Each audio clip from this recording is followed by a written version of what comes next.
Memorial Day in Cleveland as we get ready for the Browns and the Steelers in what could be the finale for one of the NFL's most significant rivalries. Pittsburgh on top of the AFC Central at 7-4. They are in command of the division, while Cleveland at 4 up, 7 down, going through a dismal season on and off the field. And this the scene here in Cleveland with heartbroken fans reacting to the departure of the Browns to Baltimore. 2 hours ago, a rally in Public Square in downtown Cleveland.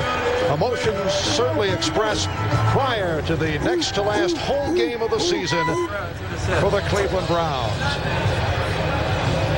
Bill Cowher, who has many ties here in Cleveland, a one-time Steeler assistant, one-time backup linebacker for the Cleveland Browns. Strong ties, as I said. Telling us yesterday the first house he ever bought was here in Cleveland. His first 2 daughters were born in Cleveland. Ernie Mills awaiting the kick. And Mills across the 25 and stumbles his way across the 30-yard line. A 22-yard return. It's Sutter on the tackle. Here comes Neil O'Donnell, the AFC Offensive Player of the Week. Justin Strelzik still starting at left tackle, playing for the injured John Jackson, although Jackson is available today. Newberry, Dawson, Stye, and Searcy up front. Eric Pegram having a terrific season. John L. Williams hampered by a knee problem. Thigpen with 59 catches, 3rd in the AFC. And Cordell Stewart, the man they call Slash, comes in as the extra wide receiver. And this is Pegram with second effort. And then the ball was jostled. On the stop, as you look at that Cleveland front 4, Burnett, Gold, Footman, Pleasant leading the Browns with 8 sacks. Banks, Johnson, and Caldwell, the linebackers. Antonio Langham bothered by ligament problems in both thumbs. Griffin on the other side. Moore and Adams, the deep men. Tim Jacobs comes in the nickel. Second down and 9 from the 33. And O'Donnell to the flank. He has John L. Williams. There were 2 additional plays added by the Steelers the day before the game. Mills on the reception out to midfield for the first down. He picked up 14 on the play. Run start. Keenan McCardle is back. He just did get it off and took a shot. McCardle with the catch at the 15, and a flag is thrown. The referee is Dick Hantak. It was Benny Thompson. The ball running into the kicker, number 37. Penalty is declined. First down, Cleveland. Well, when you run into the kicker and knock him down, there's a difference to me between running into the kicker and flattening him. All right, take a look at the kicker. Sark gets the ball up in the air. He had to pull it away. Here goes Benny, and he hits him with an elbow. I'm sorry. That should be the major penalty. And the Browns to the offense for the first time as they start out from their 15 with Vinny Testaverde back at quarterback. Off the roll. Airs it out, and it is intercepted. Willie Williams, the right corner, on the interception. The pass intended for Andre Rison. Well, what happens here, Vinny Testaverde does not do a good job of leading the defense. It's a 2-deep zone. He does not see Willie Williams out. Here's Willie Williams up right here. He's going to drift back. Andre Rison in the slot is just going to run right out into where Willie Williams is. Vinny has got to see the corner right there. Look in front of the receiver. He does not seem. Fine play by Willie Williams jumping up and taking the ball. Johnson in motion. O'Donnell. It is caught down at the 15 by Thigpen. Third down. Oh, I missed it. Paul, that is the first one all year you've missed. I said it had to be over tonight. And I can vouch for him in this first quarter. Quarterback sneak. Yes, Neil O'Donnell picks up the first down, covered up by Carl Banks. I love the quarterback sneak when you window dress it, Paul. You know, you send the guy in motion, you get everybody spread out, you do everything, and the defense is going, yeah, right, okay, bring that quarterback sneak. You're not faking anybody out. Well, today is a very emotional day for both the Browns and Steeler fans. In fact, there was a caravan of cars this morning from Canton, Ohio, in the Pro Football Hall of Fame. Both Steelers and Brown fans coming together. They are all wearing a lot of these armbands today. Were passed out 78,500. You have fans on both sides who really hate seeing this rivalry come together. And one of the downsides of this ending is that the police are out in full force today, and riot gear is here in the stadium. Mark? On 16 at the 20, Cordell Stewart is back on the field. And the pass to Stewart. Battles his way to the 15 short. Way short of the first down as he was met by Rashawn Adams, and they have an animated conversation. They're flying all over the place. It is a 4th and 11.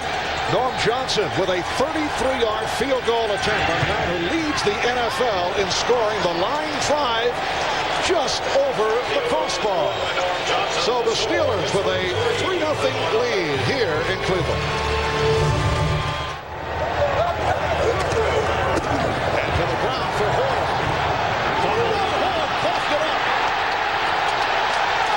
The Steelers have recovered. 2 plays and 2 turnovers. Yeah, you come in the game, the fans are fired up, the Cleveland defense is playing well, and what do?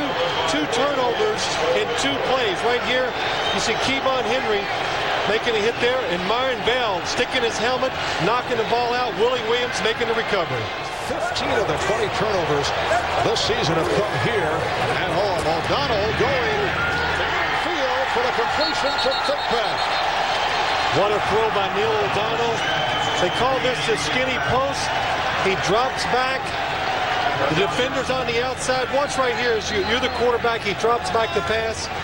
The safety's in the middle of the field. He's going to set and throw it to the inside. The defender's behind Yancey Thigpen. You cannot stop that play. 21-yard hookup to Thigpen at the first down at the 12. Van Morris in the backfield as O'Donnell throws. Touchdown!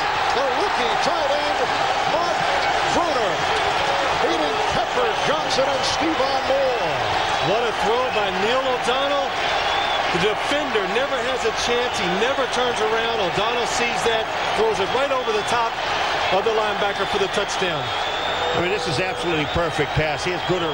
Watch where he leads him over top of the defender, and no chance for Pepper Johnson. I mean, that's a mismatch. Pepper on the tight end. 43 to go in this first quarter. The Steelers with a 10-0 lead on the Browns. The running backs, Rison, Jackson, Kinshin are the receivers. And Keenan McCardle comes in on the announcement that it was Horde who carried the ball. Henry, Buckner, Seals up front. Brenston Buckner has been playing for Joel Steed, who is now back eligible after the suspension for 4 games for violation of the NFL steroid policy. Green, Kirkland, Ravati, Lloyd on the linebackers. Eric Ravati for the injured Chad Brown, who is sitting it out because of an ankle. Second down at 5 at the 45-yard line. Again, Horde took a good pop, able to hang on, and fell forward for a couple. Gets down the line of scrimmage, 97 from the other side. Watch who knocks Horde back. See 97 coming in? Look at this.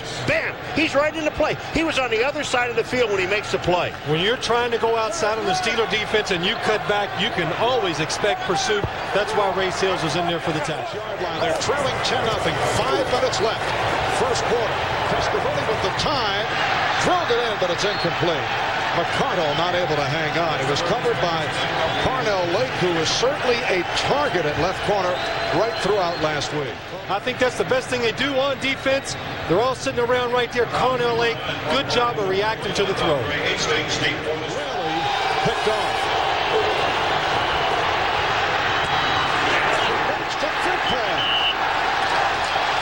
He has the first down. Phil, and you let him out. Really an excellent job by Neil O'Donnell right there. If you looked at that replay, he was looking to his right. Nothing is open. He turns around to his left, and he finds Yancey Thigpen on a delay route. Working inside, goes back out, finds that little soft spot in the zone for the first down. You know what I like about the way they were running him? 16-yard line. Just under 3 minutes left. First quarter. And O'Donnell does go deep. The catch made by Thigpen.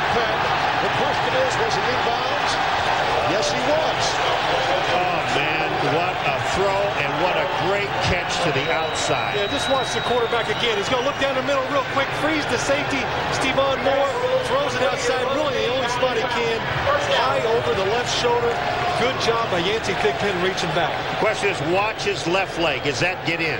No, his right leg. They're both in. He's dragging perfect. Catch the deep ball.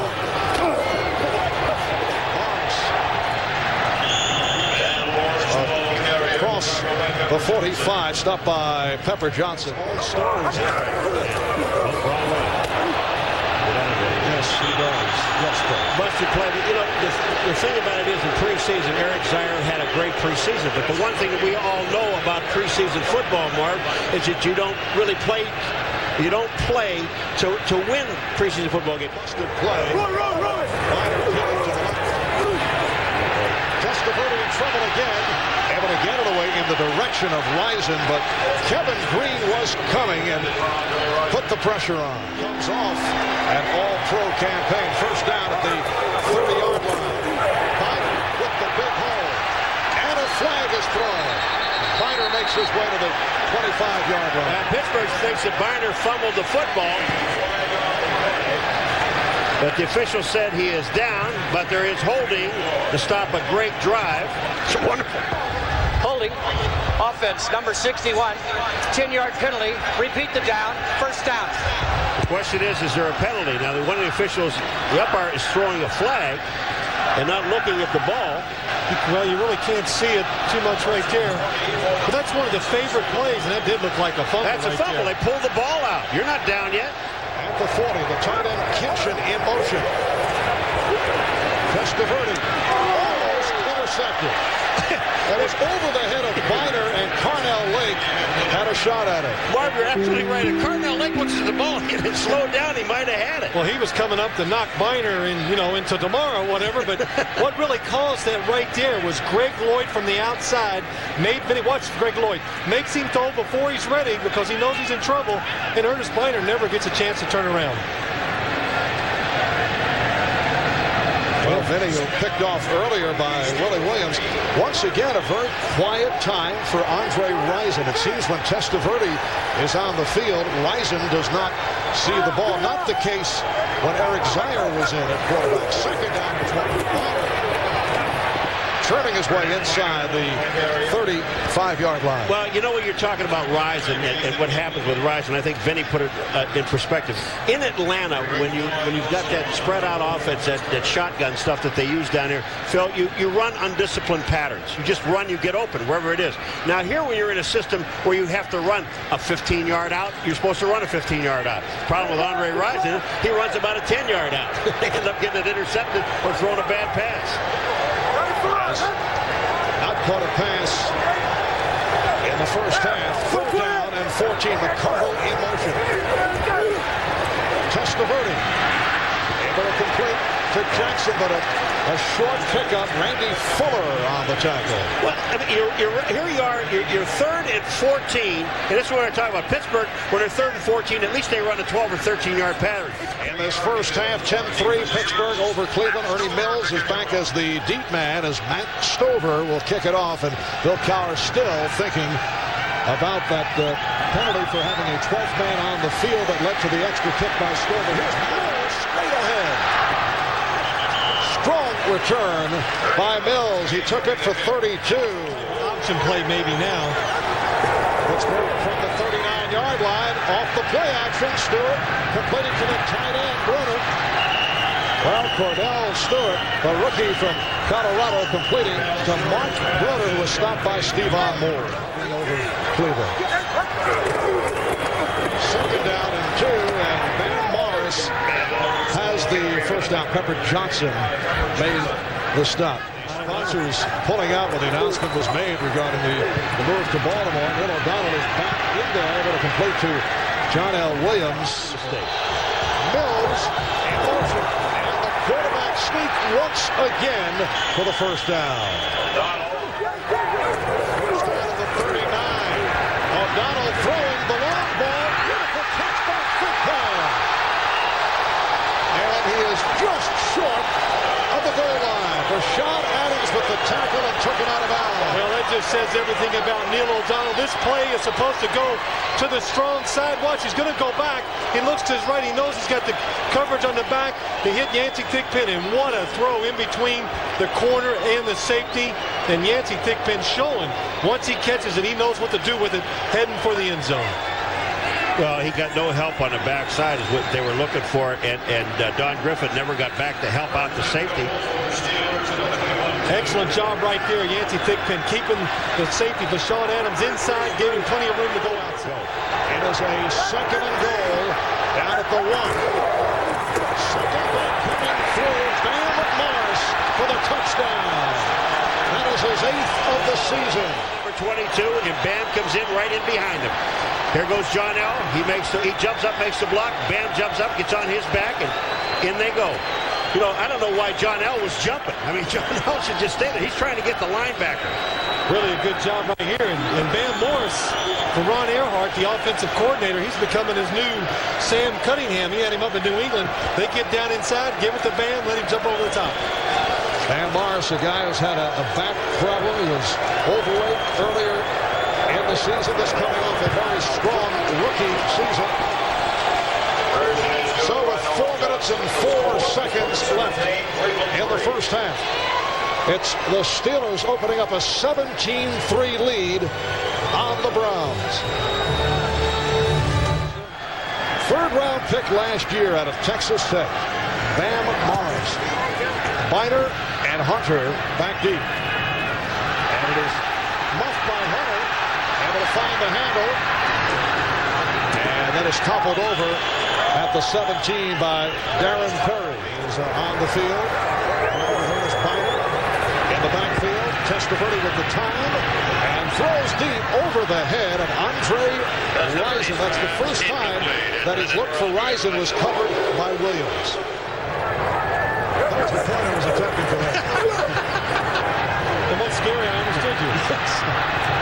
And Biner had it, not able to hold on, and is ruled incomplete. You know, the other thing about it is that we asked him, he says, you know, what can you do, and what have you done? And Bill Cowher said, well, we addressed it. Making about $300,000 a catch right now. And a first down at the 43, minute 50 left in the half as Testaverde throws deep. Incomplete intended for Jackson, who was covered by Fuller. You know, it's been a rough year so far for Andre Rison. He said, minute 34 remaining. In this first half, it's a 3rd and 4 at the 37-yard line. That's it. And Biner on a track short of a first down. Kevin Green made the stop. Can you believe that play? well, they were trying to catch the Steelers off guard, but the Steelers had everybody bunched up inside. Looked like it might be a blitz. Right there, when that happens, you've really got to get out of the play, check out of it, go to something that has a chance of working. Only 5 times, including the one here earlier today. So 13 plays, 83 yards, in 3 minutes and 33 seconds, and the Browns are back into it. And Stover will kick it off. Ernie Mills is the deep man, but Stover puts it on the ground, and it's picked up by the tight end, Bruner. Bruner on the return. And we're down to 27 seconds left in the half. Back to Cleveland, Marv Albert, Paul McGuire, and Phil Simms with the Steelers up by 7, 17-10 on the Browns at halftime as we check out the Coors Light halftime statistics. Well, what stands out right there, Pittsburgh, 161 passing yards, only 8 rushing.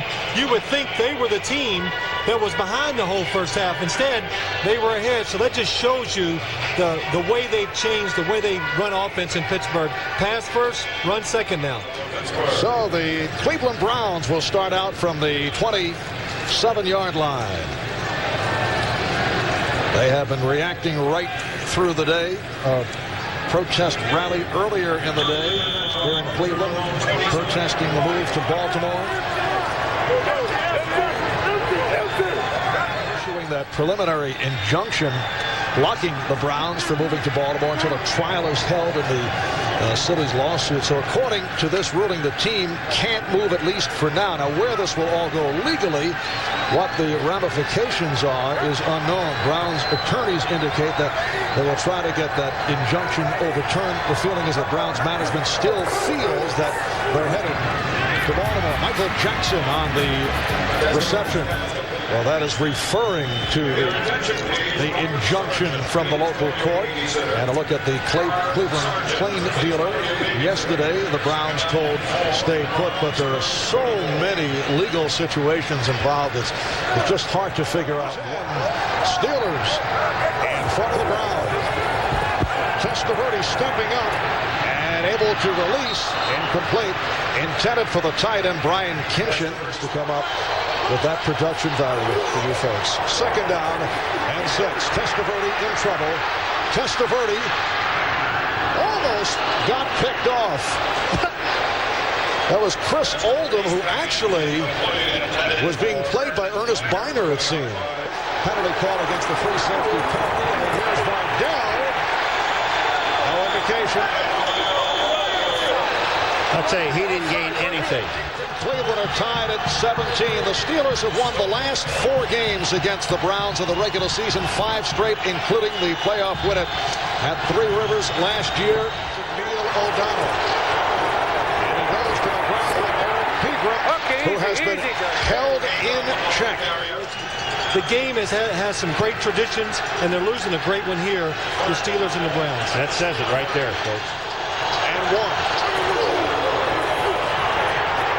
Pegram has the first down.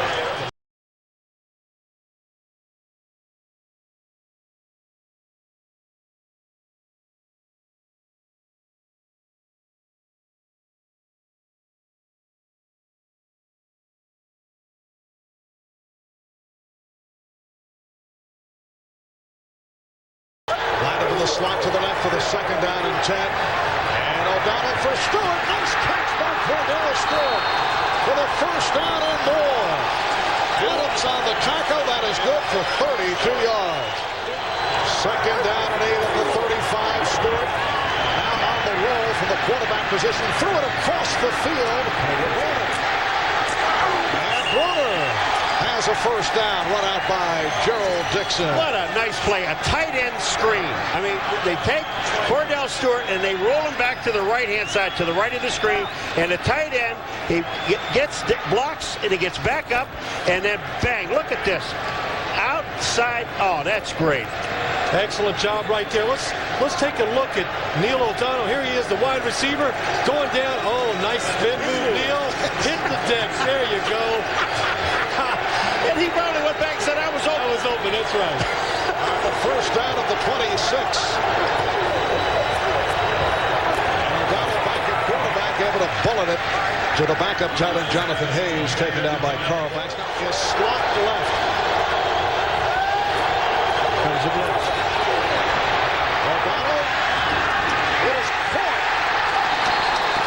Caught by Charles Johnson, his first reception of the day. Did it in traffic. Langham made the tackle. It's a 15-yard pickup for a first down. 2 things happened on this play. First of all, the offensive line picked up the blitz. And then Neil O'Donnell waited and made a perfect pass over the middle. But the key to this whole thing is you see Charles Johnson coming in here. He catches the ball. He turns Antonio Langham around. But the fact that that offensive line sat in there and picked up the blitz. Up the 19. Stewart in motion. Time running down in the 3rd. O'Donnell able to complete to Pegram. Pegram pulls his way inside the 10 as this 3rd quarter comes to a close. We'll be back after these messages from your local station. Continues here as we start the 4th. It is a 3rd and goal for Norm Johnson. Earlier hit from 33. Last week hit from 50. And Johnson's kick is right through. So the Steelers regain the lead. Pittsburgh 20, Cleveland 17. As I sit here and say that the big difference for this offensive team today is Willie Testaverde at quarterback. Testaverde facing the pressure. Kevin Green right on the scene brings up a 3rd down. I'm with Dan Rooney, the owner of the Pittsburgh Steelers. Mr. Rooney, as this winds down, it's been one of the greatest rivalries in the history of the NFL. You have stated that you're against the team moving. Can you just kind of give us your thoughts and the sadness you must be feeling now? Well, I think that tonight shows the excitement and the enthusiasm of both teams, the crowd. I mean, this has just been a tremendous game, and, you know, I think that the crowd is what does it. I mean, you look at the times that we win in Pittsburgh and they win in Cleveland, the crowd, no question, has much to do with it. You are a no vote against this move. Do you feel as though there are enough owners who feel like you, and do you feel as though there are enough owners that would willing to take the litigation? Well, I think there's a lot of things that have to be worked out. I think we have to wait to see what the league investigation shows. I think that at that time, when we get in and see what they're saying, see what other possibilities are, I think that's when people will determine what they're going to do. I think that we have to look at each one of these things by themselves alone. You can't say that, you know, we did something for the St. Louis Rams, then they just fall in here. I don't think it's the same situation. Mr. Rooney, can you do anything right now to encourage the fans of Cleveland who have been so loyal? Well, I think that they won the injunction the other day. I think that that's a step for them. I think that seeing this game the way they're seeing it is something really special. I am really glad that they are back into the game and, you know, really excited about it and cheering for Cleveland. I hope the outcome is going to be on our side, but, you know, this is the way it goes. Mr. Rooney, thank you for joining us. We appreciate it. Nice to be with you, Jim. Marv? All right, Jim. 3. Steelers up by 3 points. And Testaverde intercepted by Chris Oldham. So the Steelers get it back. Well, Vinny Testaverde right there looked to his right the whole way. Chris Oldham has nobody to cover. Watch him drop back to your right of your screen. He just starts right back in the way of the in route, makes a good interception. First interception of the season for Oldham. Right, second down. And Morris pulling his way to the 40. 11:20 remaining in the fourth quarter. And it's Leroy Horde. Short pickup of Von Kirkland on the tackle.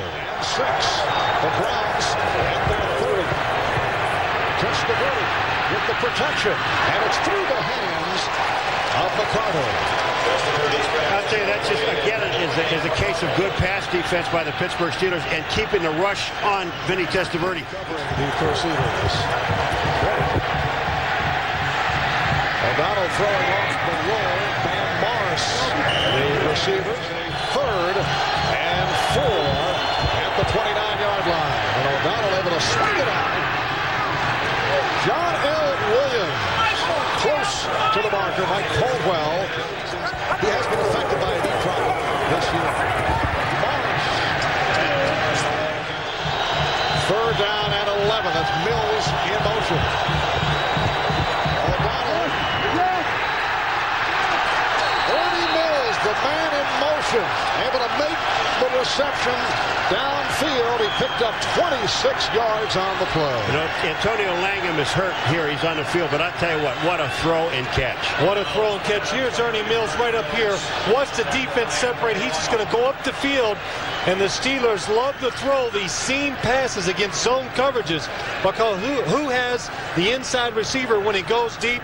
You have to expect the safety to get over there and make the play. It's awful tough. Excellent throw by Neil O'Donnell, and a good catch and hold on the football by Ernie Mills. Only the second catch of the day for Mills, who had 5 last week. Nice ball fake, and then Morris, who has run well in this fourth quarter. And there's Morris, good second effort, and he has the first down.